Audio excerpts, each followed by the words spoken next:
السلام علیکم، میں ہوں سفاری اب ساتھ ہم حیات۔ اسلام کی مقدس شریعت میں بہت تاکید کی گئی ہے کہ نماز مسجد میں پڑھی جائے۔ دنیا بھر کی ساری مسجدوں میں سب سے بہتر مسجد الحرام اور اس کے بعد مسجد نبوی صلی اللہ علیہ وسلم ہے، اور اس کے بعد مسجد کوفہ، اور اس کے بعد مسجد بیت المقدس کا درجہ ہے۔ اس کے بعد شہر کی جامع مسجد، اور اس کے بعد محلے کی مسجد، اور اس کے بعد بازار کی مسجد کا نمبر آتا ہے۔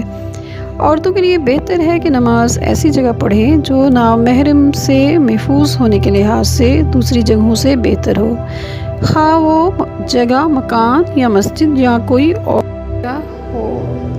ائمہ اہل بیت علیہ السلام کے گھروں میں نماز پڑھنا مستحب ہے، بلکہ مسجد میں نماز پڑھنے سے بہتر ہے، اور روایت ہے کہ حضرت امیر المومنین علیہ السلام کے حرم پاک میں نماز پڑھنا 2,00,000 نمازوں کے برابر ہے۔